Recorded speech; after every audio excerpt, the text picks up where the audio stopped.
Hello students, मैं Anil sir और आप देख रहे हैं ये विलेन चैप्टर का आगे वाला वीडियो लेक्चर।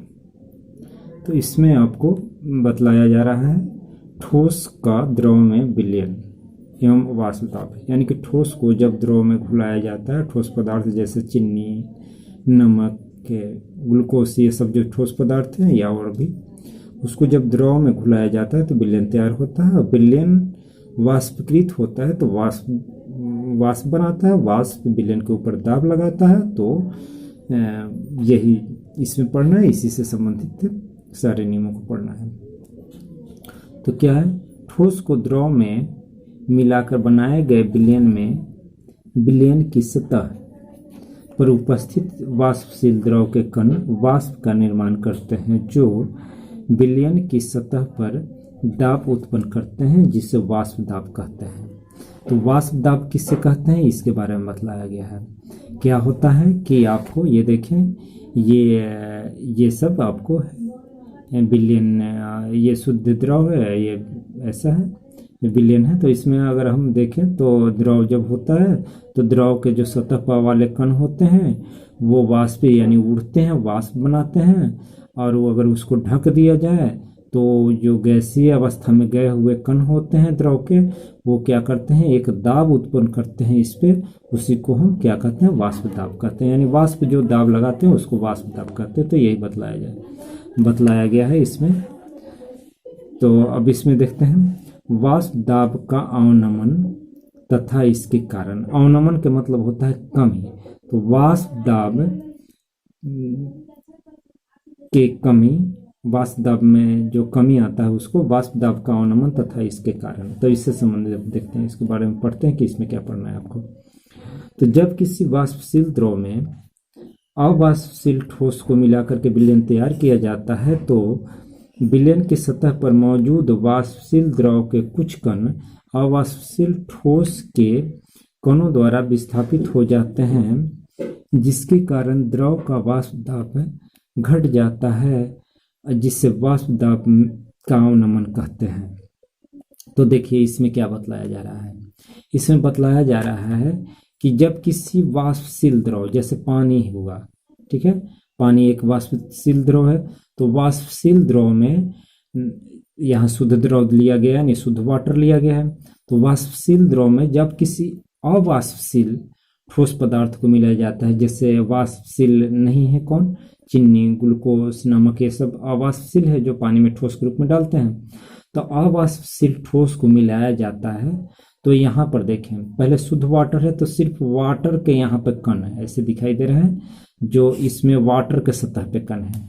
यहाँ पर देखें, अब इसमें क्या किए हैं कि चीनी मान लिए कि मिला दिए हैं, तो वाटर के कण ये सब जो हैं, और इसमें जो ब्लैक ब्लैक दिखाया जा रहा है वो मान लेते हैं कि चीनी मिलाए हैं, तो चीनी का कण आ गया है।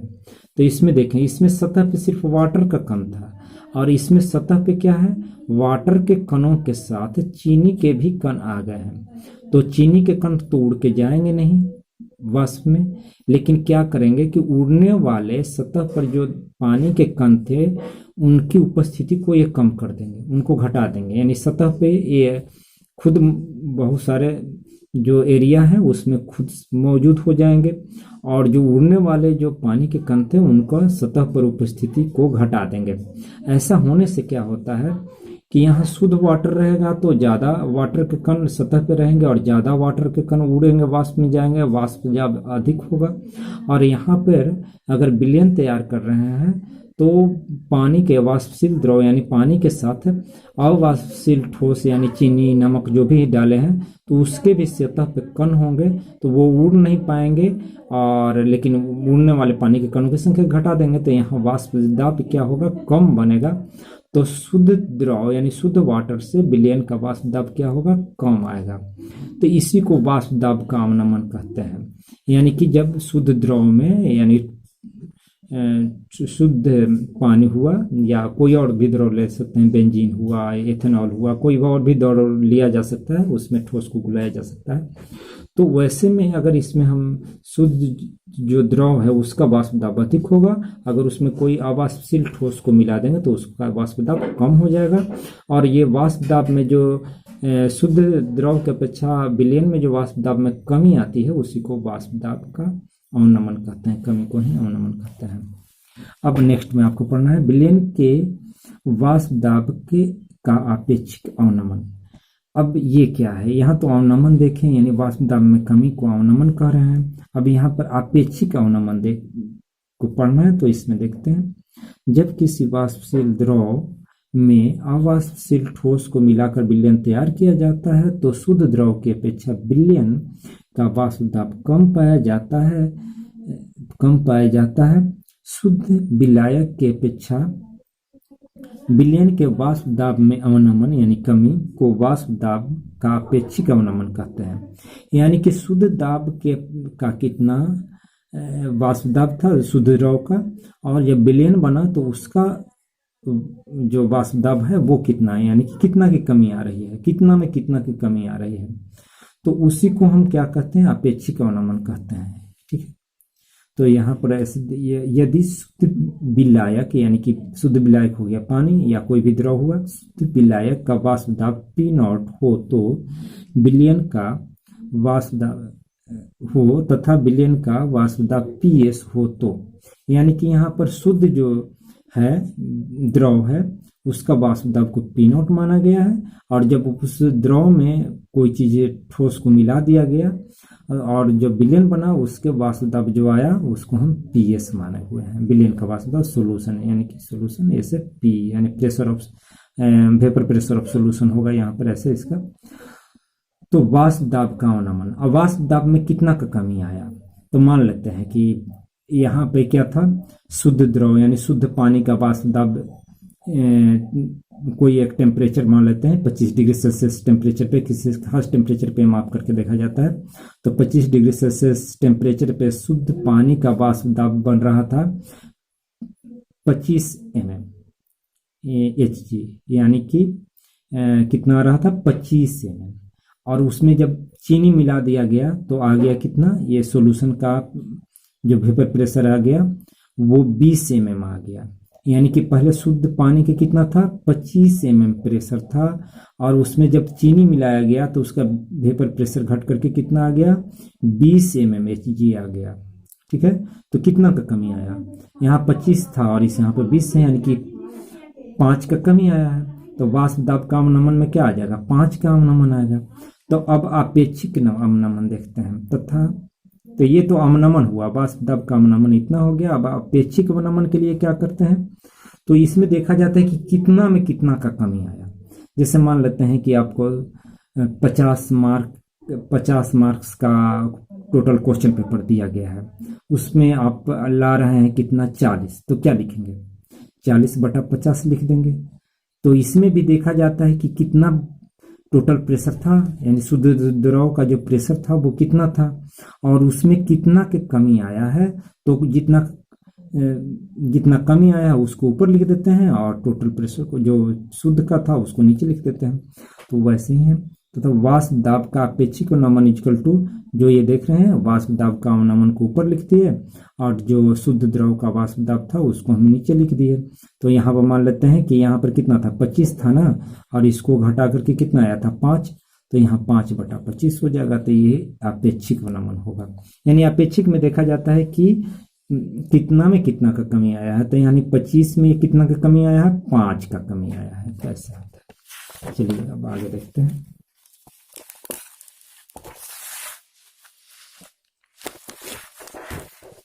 अब इससे राउल्ट का नियम है, वाष्प दाब से संबंधित राउल्ट का नियम है, ये बहुत ही इंपॉर्टेंट है, इसको याद कर लेंगे आप लोग, ये अक्सर पूछा जाता है। तो राउल्ट के नियम सन 1881 में फ्रांसीसी भौतिक वैज्ञानिक राउल्ट ने विलयन के वाष्प दाब के अवनमन तथा विलयन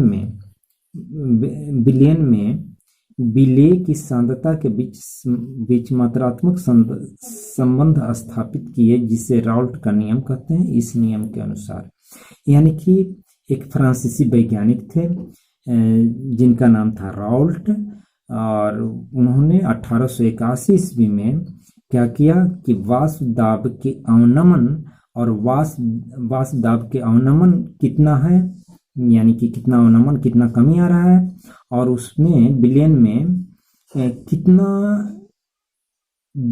कितना यानी विलेय की सांद्रता, यानी विलेय कितना मिलाया गया, यानी चीनी नमक कितना मिलाया गया, तो उसके सांद्रता और वाष्प दाब के अवनमन के बीच एक मात्रात्मक संबंध स्थापित किए, और उसी को हम राउल्ट का नियम कहते हैं। तो इस नियम के अनुसार देखते हैं, किसी तनु विलयन के वाष्प दाब का अपेक्षिक अवनमन विलयन में उपस्थित विलेय के मोल अंश के बराबर होता है। ठीक है, क्या होता है कि जो किसी तनु विलयन है, कोई तनु यानी कि विलयन है, तो उसमें जो वाष्प दाब का अपेक्षिक अवनमन होता है, तो विलेय के मोल अंश, जैसे विलेय क्या होता है, जो कि उसमें मिलाए हैं आप, जैसे नमक मिलाए, चीनी मिलाए, ग्लूकोज मिलाए, तो उसके मोल अंश के बराबर होता है। तो ये सिंपल सा है कि तनु विलयन के वाष्प दाब का अपेक्षिक अवनमन उसमें उपस्थित विलेय के मोल अंश के बराबर होता है। सिंपल है। तो अर्थात अब यहाँ पर देखते हैं, यदि विलयन में विलायक के मोलों की संख्या n, यानी विलायक यानी जल है विलायक, और विलेय के मोलों की संख्या को स्मॉल n, यानी कि विलायक के मोलों की संख्या को कैपिटल n और विलेय को मोलों की संख्या को स्मॉल n। विलायक मतलब समझ रहे हैं, जल या जो भी द्रव है उसका मोलों की संख्या, और विलेय यानी जो उसमें ठोस पदार्थ मिलाया गया, चीनी मिलाया, ग्लूकोज मिलाया, जो भी मिलाया उसकी मोलों की संख्या को n से। तो हम जैसे मोल अंश पहले भी बतलाया जा चुका है निकालने के लिए, तो विलेय का मोल अंश क्या हो जाएगा, यानी विलेय के मोलों की संख्या बटा विलेय के मोलों की संख्या प्लस विलायक के मोलों की संख्या, ये बतलाया जा चुका है पहले वाले वीडियो में, इससे पहले मोल अंश में। तो इसको देख लेंगे, तो ये मोल अंश आ गया, ये किसका आ गया, विलेय का मोल अंश equal to small n by small n plus capital N आ गया। अब राउल्ट, अतः राउल्ट के नियम से, राउल्ट का नियम क्या कर रहा है कि वाष्प दाब का अपेक्षिक अवनमन, यही ना वाष्प दाब का अपेक्षिक अवनमन था उधर में, तो वाष्प दाब का अपेक्षिक अवनमन इज डायरेक्टली, ये किसके बराबर, डायरेक्टली प्रोपोर्शनल नहीं, बराबर होता है, वहां बतलाया गया है कि विलेय के मोल अंश के बराबर होता है। तो ये विलेय का मोल अंश को यहाँ पर रख दिया, यही तो बतला रहा था यहाँ पे कि ये अपेक्षिक वाष्प दाब का अपेक्षिक अवनमन विलयन में उपस्थित विलेय के मोल अंश के बराबर होता है। तो ये अपेक्षिक अवनमन हो गया और ये विलेय का मोल अंश हो गया, ये जो अपेक्षिक अवनमन है विलेय के मोल अंश के बराबर है। अब यहाँ पर सारा चीज को लिख दिया गया है। पी नॉट शुद्ध विलायक का वाष्प दाब है, पी एस विलयन का वाष्प दाब है, ये हो गया, और ये मोल अंश हो गया। तो यहीं तक आपको ये लिखना है। राउल्ट का जो नियम है, राउल्ट नियम जो ऊपर से आप पढ़े, यहाँ से जो राउल्ट का नियम पढ़े, तो यहाँ से लेकर के आपको यहाँ तक लिख देना रहता है। अक्सर ये 5 नंबर में पूछा जाता है। तो अब इसके आगे देख रहे हैं,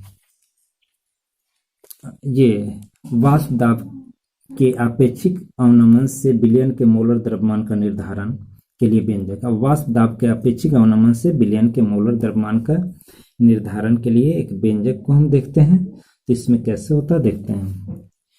चूंकि तनु विलयन के लिए small n is very very less than capital N। तनु विलयन में क्या होता है कि मान लेते हैं कि पानी, बहुत सारा पानी है, 1 लीटर पानी है, और उसमें हम 50 ग्राम या 1 kg पानी है, उसमें हम 50 ग्राम ग्लूकोज मिलाए हैं, तो विलयन क्या है, तनु है, यानी कि थोड़ा सा मिला है तो तनु है। तो 1 kg वाटर है, तो वाटर का कितना ग्राम हो गया, 1 kg यानी 1000 ग्राम में 50 ग्राम, बहुत कम हुआ, या 5 ग्राम मिला है, बहुत कम हुआ। तो वैसी स्थिति में क्या हो जाता है कि यहाँ पर बतला रहा है कि विलेय का मोलांश विलायक के मोलांश के विलेय के मोलों की संख्या विलायक के मोलों की संख्या से बहुत ही कम होती है। अतः n का मान हर में छोड़ देने पर अब क्या करते हैं कि यहाँ पर देखिए, यहाँ पर क्या था, ये स्मॉल n बटा में था small n plus capital N। अब उसके जगह पर हम यहाँ पर लिख दिए हैं n बटा कैपिटल N, स्मॉल n बटा कैपिटल N। यहाँ जो small n plus capital N था, स्मॉल n को हर में यहाँ पे समाप्त कर दिए हैं, यानी यहाँ वाला जो है इसको समाप्त कर दिया गया है ताकि कैलकुलेशन आसान हो जाए, बस यही है। तो यहाँ पर छोड़ा जा सकता है इसलिए क्योंकि इसकी मोलों की संख्या बहुत ही कम है। और यहाँ पर अगर मान लेते हैं कि यहाँ पर ऊपर में कितना था, 5 मोल था और नीचे में 1000 मोल आ रहा है, ठीक है। तो अगर 5 मोल में 1000 मोल से भाग दे रहे हैं, या फिर 5 मोल में 1000 प्लस ये मैंने 1005 से भाग दे रहे हैं, तो ज़्यादा का अंतर नहीं आएगा। 5 मोल में 1000 से भाग दीजिए या 5 मोल में 1005 से भाग दीजिए, तो ज़्यादा का अंतर नहीं होगा। लेकिन यही वाला अगर स्मॉल एन यहाँ हटा दिया जाए तो हमारा कैलकुलेशन आगे चल के इक्वेशन बहुत आसान हो जा रहा है। तो इस कारण से यहाँ पर स्मॉल एन को हर में हटा दिया गया है। तो अब देखें, अब इसमें आगे चलते हैं। ये जो नियम से देख लिए कि कहाँ से लिखा गया है, ऊपर से लिखा गया है। अब ये इसको और इसको हम ला रहे हैं, तो स्मॉल एन के को हम क्या लिख सकते हैं, small W by small M, यानी कि ये क्या होता है, विलेय के मोलों की संख्या इक्वल टू क्या होता है, यहाँ पर विलेय के मोलों की संख्या विलायक के मोलों की बटा विलायक के मोलों की संख्या है। अब विलेय के मोलों की संख्या इक्वल टू क्या लिख सकते हैं, विलेय का दिया गया द्रव्यमान बटा विलेय का मोलर द्रव्यमान। और विलायक के मोलों की संख्या इक्वल टू क्या होगा, विलायक का दिया गया द्रव्यमान बटा विलायक का मोलर द्रव्यमान। मोलों की संख्या आगे निकालने के लिए बतलाया जा चुका है, कई बार बतलाए हैं, थोड़ा सा देख लेंगे, अगर नहीं ध्यान होगा अगर आपको तो ऐसे ही कर लेते हैं। अब ये इसको फिर से हम ऐसे ही लिख दिए। अब इसको हम थोड़ा सा वैसे लिख दे रहे हैं। ये वाला कहाँ जा रहा है, ये डब्लू तो यहाँ पर रह जा रहा है, ये स्मॉल एम नीचे आ जा रहा है, ये डब्लू ये नीचे में रह जा रहा है, ये कैपिटल ये जो डब्लू तो नीचे में रह रहा है, और ये जो कैपिटल एम है ये कहाँ चल जा रहा है, ऊपर में चला जा रहा है। ये इसको हम चेंज कर लिया ऐसे करके। अब इसमें देखें, विलेय का मोलर द्रव्यमान का निर्धारण था ना, तो ये है विलेय का मोलर द्रव्यमान। इसी का निर्धारण करने के लिए इक्वेशन निकाला जा रहा है, इक्वेशन को दिया जा रहा है। तो इसको क्या किए कि हम यहाँ पर रख ले रहे हैं, तो इसको जब हम यहाँ पर ले जाएंगे तो ये पूरा पोर्शन कहाँ आ जाएगा, यहाँ पर आ जाएगा।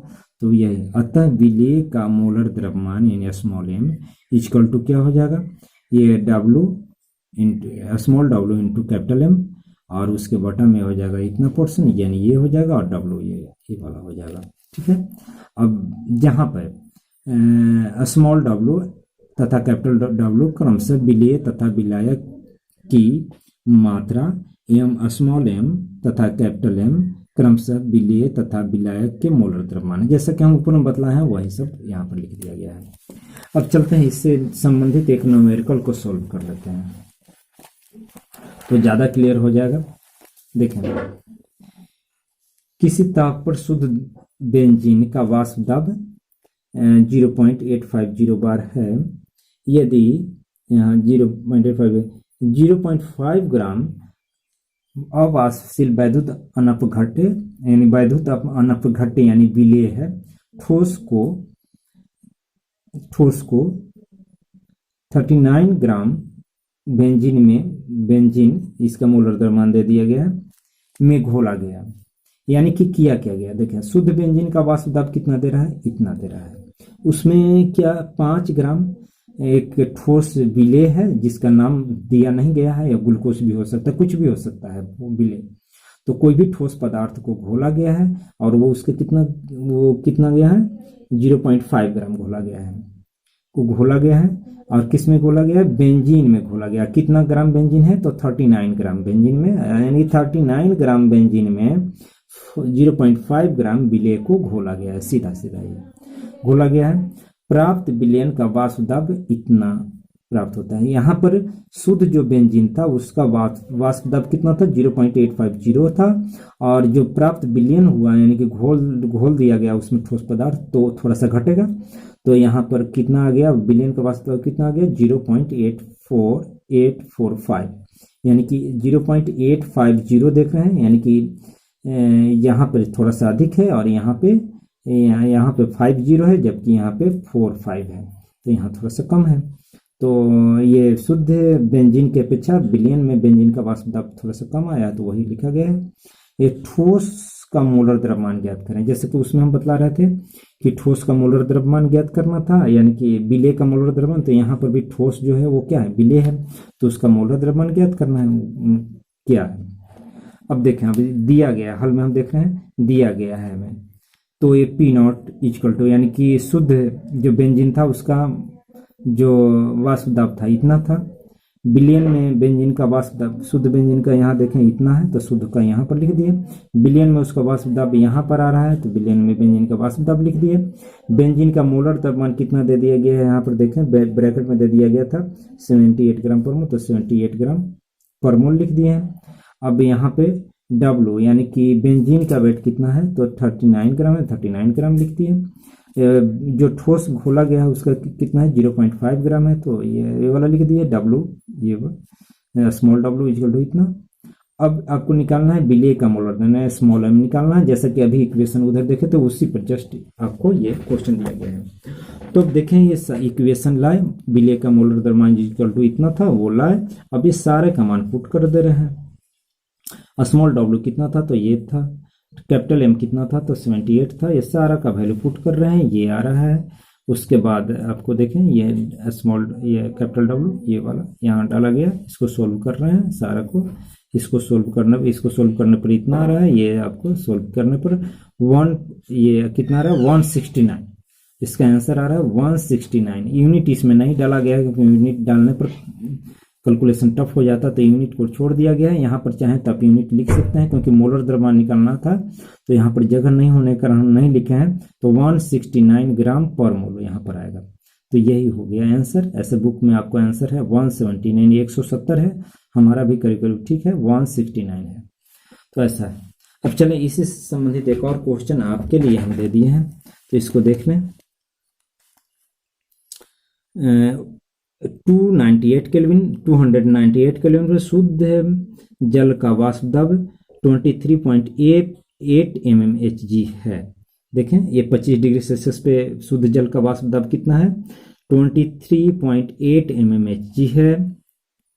850 ग्राम जल, यानी जल कितना लिया गया है, 850 ग्राम जल लिया गया है, में 50 ग्राम यूरिया को घोला गया है। यूरिया का बहुत सा थोड़ी सी मात्रा घोला गया, 50 ग्राम यूरिया को घोला गया है।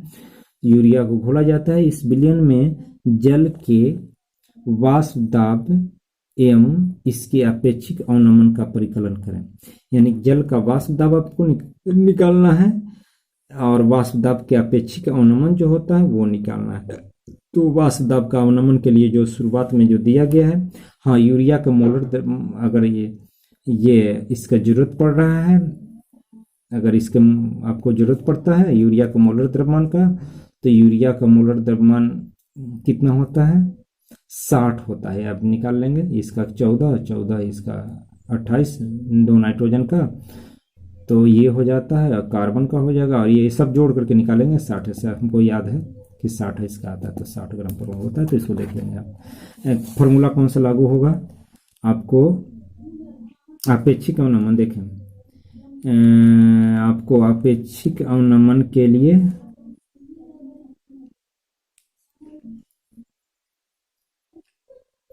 ये फॉर्मूला है, आपको इस फॉर्मूला पे चलेंगे, ये वाला फॉर्मूला पे चलेंगे आप। वाष्प दाब का अपेक्षिक अवनमन यानी इतना इक्वल टू होगा इतना, ठीक है ये, या फिर इतना इक्वल टू ये वाला लिख सकते हैं, या फिर इतना इक्वल टू इतना लिख सकते हैं, यही वाला निकालेंगे। या फिर इस फॉर्मूला पे चलेंगे आप, ये वाला पे, ये अपेक्षिक अवनमन निकालने के लिए पूछ रहा है, तो अपेक्षिक अवनमन पहले निकाल लेंगे। ये यहाँ पर शुद्ध क्या है, जल है ना, तो ये शुद्ध का लिखेंगे, यहाँ विलयन में जल का वाष्प दाब लिखेंगे, नहीं यहाँ पे शुद्ध का वो जल का, यहाँ पे शुद्ध जल का, और यहाँ विलयन में जल का वाष्प दाब लिखेंगे।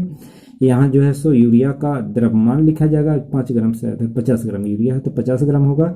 यहाँ पर यूरिया का मोलर द्रव्यमान हो जाएगा यानी 60 ग्राम हो जाएगा।